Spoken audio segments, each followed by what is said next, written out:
जय श्री महाकाल। मित्रों, इस महाकाल ज्योतिष संस्थान में मैं पंडित रणविजय मिश्रा सांडिल्य, ज्योतिषी, वास्तुशास्त्री, हस्तरेखा विशेषज्ञ, आप सबका हार्दिक अभिनंदन करता हूँ। और मैं आज आप सबको ये बताऊंगा कि कुंडली के 12वें भाव में चंद्रमा का क्या फल होता है। कुंडली के 12वें भाव में चंद्रमा का फल, जैसे कि मैं यहाँ पर आप सबको समझाने के लिए मेष लग्न की कुंडली मैं आप सबको दिखा रहा हूँ, जो कि काल पुरुष की कुंडली बताया गया है।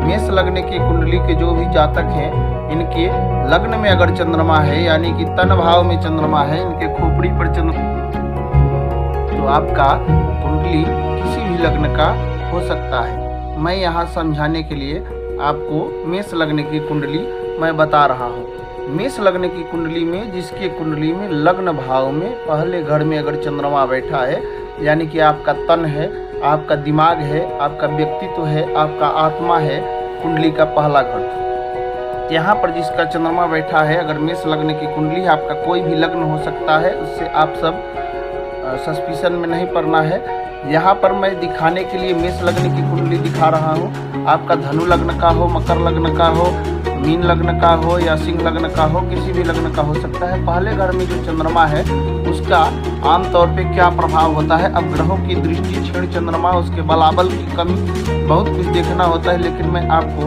बेसिक जानकारी ये दे रहा हूँ।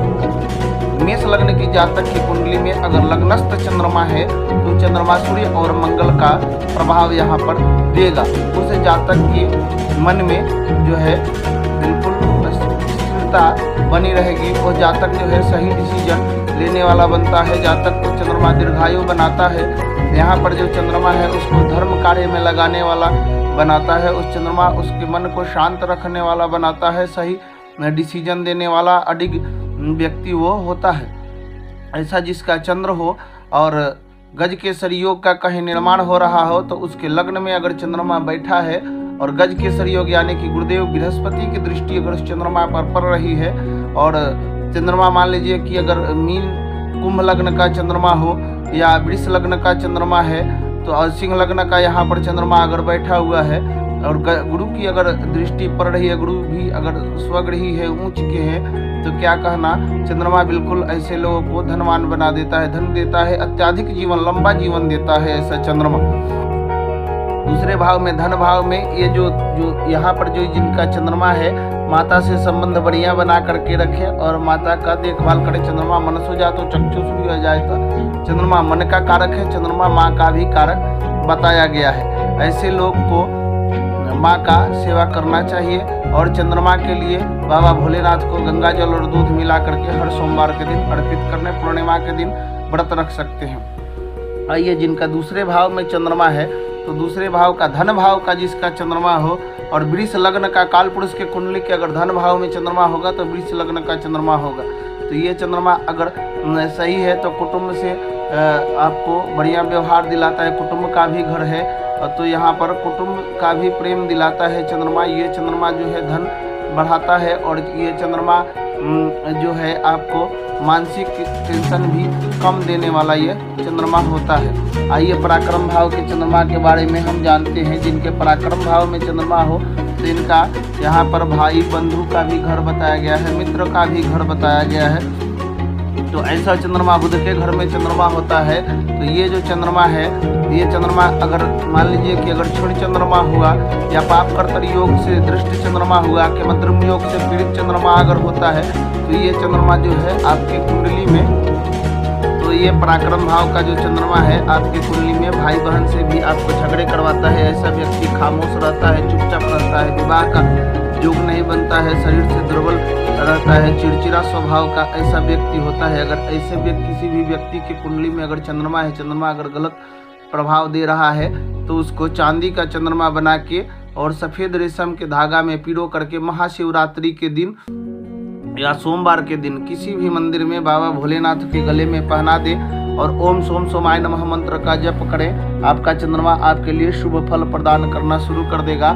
यहाँ पर मित्र मंडली बढ़ाएगा और भाई बहन से आपको यहाँ पर प्रेम भी बना रहेगा। आइए सुख का भाव, चंद्रमा का भाव, यहाँ पर स्वगृही चंद्रमा होता है और ये सुख का घर है और आपके माता का भी घर बताया गया है। तो यहाँ पर जिसका चंद्रमा होता है उसको माँ का लाड़ प्यार बहुत मिलता है, माँ का दुलारा जातक वो होता है। अगर ये बात अलग है कि पाप ग्रह से दृष्ट है, कि पाप कर्तरी योग में है, कि ग्रहण योग में है, अगर राहु के साथ युति बना के बैठा है तो माता को कष्ट भी हो सकता है। उस संतान को जन्म लेते समय माँ का ऑपरेशन का योग भी बना सकता है।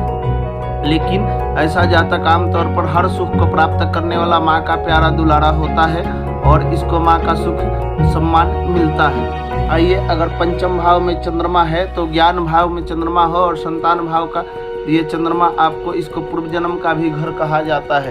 तो यहाँ पर चंद्रमा अगर उच्च का है, स्वगृही है, चंद्रमा अगर अच्छा है, अच्छी स्थिति में है, किसी पाप ग्रह से दृष्टि नहीं है, तो यहाँ पर संतान की उत्पत्ति चंद्रमा करा देता है, ज्ञानवान बनाता है, धर्मी बनाता है, राज सिंहासन के ऊपर वह चंद्रमा ये बैठाता है और घर के लोगों से प्यार दुलार होता है, धन मान सम्मान इस व्यक्ति को मिलता है। आइए, यहाँ पर छठे भाव के ये आप पांचवें भाव के चंद्रमा के बारे में जान लिए। अब छठे भाव के चंद्रमा के बारे में हम जानते हैं। छठे भाव का जो चंद्रमा है ये बुध के घर में बैठता है और ये शत्रु, ऋण और रिपु का घर बताया गया है। तो छठे घर में जिनका चंद्रमा है तो ये चंद्रमा कर्ज वाला बनाता है।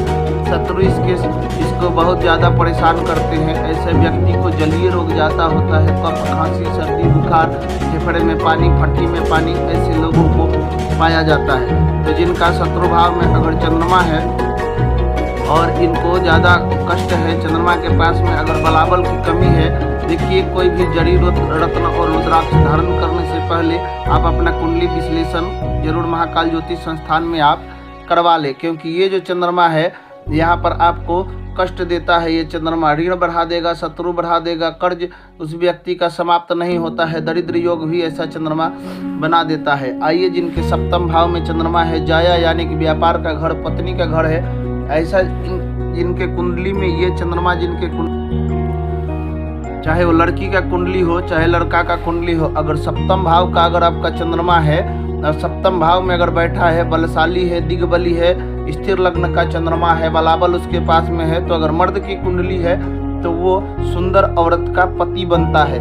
और अगर लड़की के कुंडली में है ऐसा चंद्रमा तो ऐसा लड़की जो है सुंदर पुरुष की पत्नी बनती है, उसका पति बहुत ही बढ़िया मिलता है, सही फैसला लेने वाला, धर्मार्गी हो सकता है कि जज, वकील, फैसले करने वाला भी ऐसा लोग बन सकते हैं। ऐसा जिनका चंद्रमा है इनकी दृष्टि सीधा पड़ता है लग्न के ऊपर, तो ऐसे लोग के अंदर जो है सौम्यता पाई जाती है और ये ऐसे लोगों की पत्नी जो है नौकरी करते हुए इनको मिलती है, पत्नी के द्वारा भी धनार्जन करवाता है चंद्रमा। अष्टम का जिनका चंद्रमा है, आइए, अष्टम का चंद्रमा, इस घर में कोई भी ग्रह को शुभ नहीं बताया गया है, तो अष्टम का जिनका चंद्रमा है रोग मृत्यु का घर है, इन लोगों को रोग हमेशा होते रहेगा। दूसरा, ऐसा जिनका चंद्रमा है, ऐसा चंद्रमा पितृयुग दोष कुंडली में बनाता है। पितृदोष आपके 7 पीढ़ी का दोष है। आपके कुल के अंदर आपके जो भी आपके परिवार हैं, कुटुंब हैं, इनके अंदर अगर कोई भी सर्पदंश से मर गया हो, कोई बच्चा अधूत मर गया हो, यानी कि जन्म लेते ही बच्चा मर गया हो, सर्पदंश से मरा हो, पानी में डूब के, आग जिससे जल के, या अकाल मृत्यु जिससे बच्चे को हो, उनकी तृप्ति नहीं होता है, ऐसे पूर्वज आपकी कुंडली में पितृदोष का निर्माण करते हैं। और जिनके कुंडली में पितृदोष है उनके घर का मांगलिक कार्य रुक जाता है, घर में कुलह कष्ट कलेश बना रहता है, ऐसे लोगों के अंत में धन नहीं रुकता है।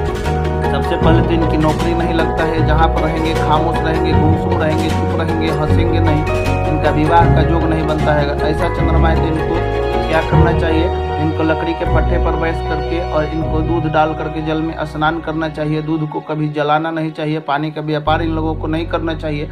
और पितरों के लिए त्रिपिंडीकरण श्राद्ध का निर्माण इन लोगों को आयोजन करना चाहिए। अगर नहीं करवा पा रहे हैं तो 11 दिन तक सोमवार से शुरू करके साँढ़ को गुड़ आटे में मिश्रित करके रोटी बना करके खिलाएं, पितृदोष में आपको लाभ मिलता है। ऐसा चंद्रमा जिनका भाग्य भाव में चंद्रमा है तो समझ लीजिए कि उसके जय जय है, बिल्कुल सोने में सुहागा। और बृहस्पति के साथ में बैठा है चंद्रमा तो एक गज के सरयुग का निर्माण हो गया। ऐसा जिनकी कुंडली का चंद्रमा है तो सीधा पराक्रम पर दृष्टि डालता है। ऐसे जातक जो है धन धान से परिपूर्ण, स्वर्ण चांदी आभूषण इनके पास में पर्याप्त मात्रा में इनके पास होता है, इसलिए यहाँ पर चंद्रमा बृहस्पति के घर में शुभ बताया गया है। 10वें भाव का चंद्रमा शनि के घर में है, शनि के द्वारा शासित घर में है। दूसरी बात ये भी जान लीजिए कि यहाँ पर जिनका चंद्रमा बैठा है भाग्य भाव में, और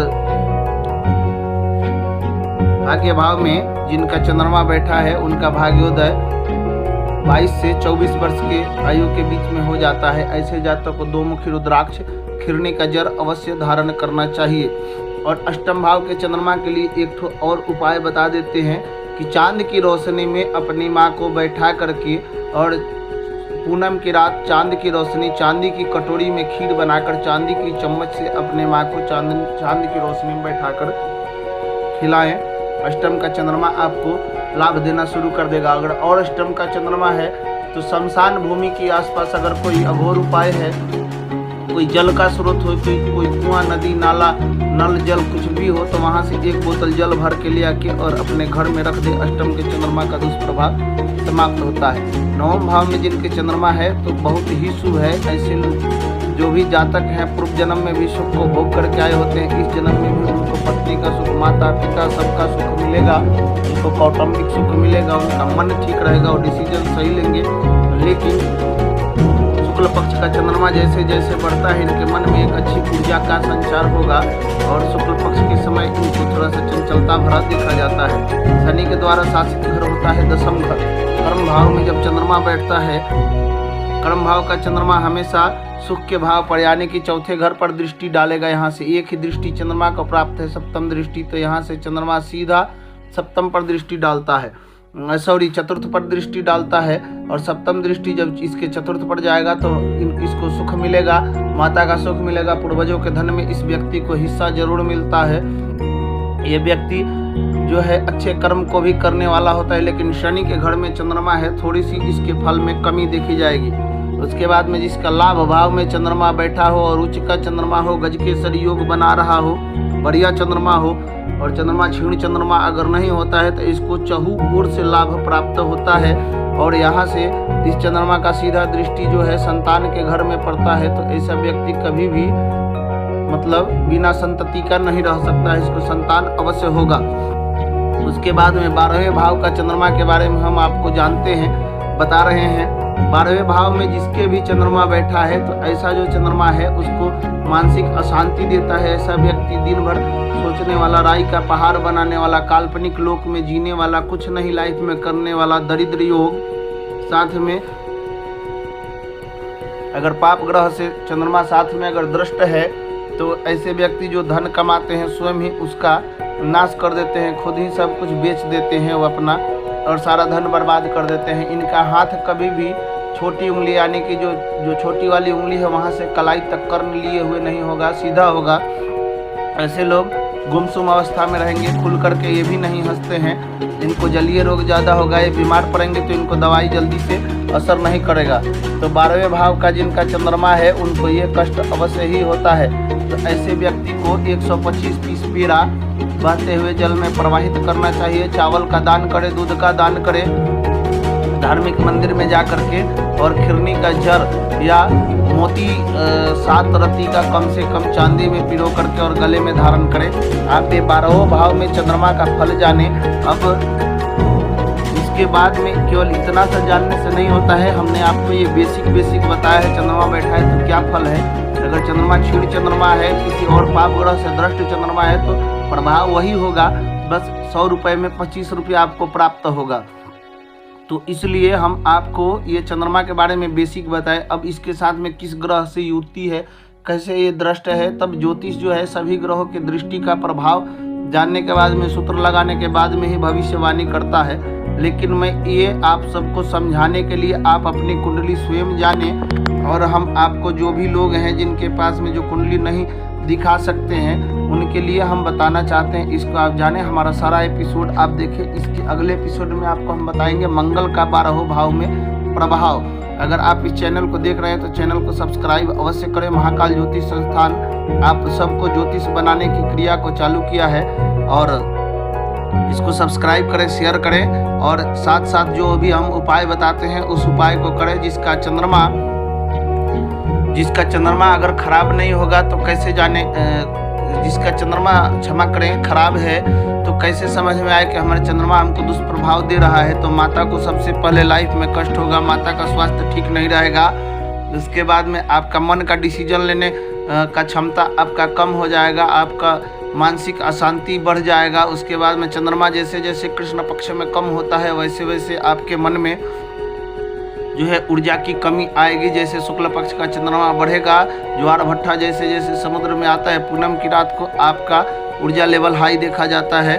और चंद्रमा के कारण इंसान आत्महत्या तक का भी कोशिश करता है, फैसले लेता है। तो इसलिए अपने से कोई भी उपाय नहीं करें। उपाय अगर आप करना चाहते हैं तो महाराज जी से अपना कुंडली विश्लेषण अवश्य करवाएं। आपको डिस्क्रिप्शन में हमारा नंबर मिल जाएगा। और सही जड़ी को ही धारण करें, ऑनलाइन सुविधा उपलब्ध है। जो भी दक्षिणा है आप पे करके और आप अपना कुंडली दिखा सकते हैं। लाइफ टाइम आपसे जुड़ा जाता है। 56 पेज का कुंडली हम आपको प्रोवाइड करते हैं। और एक बार जुड़ गए तो लाइफ टाइम जुड़े रहिएगा। बाबा भोलेनाथ की कृपा आपके सबके ऊपर बनी रहे। उपाय जो हम करवाते हैं वो उपाय 10 दिन में असर दिखाना शुरू कर देता है। आप सबका समय शुभ हो। जय जय श्री महा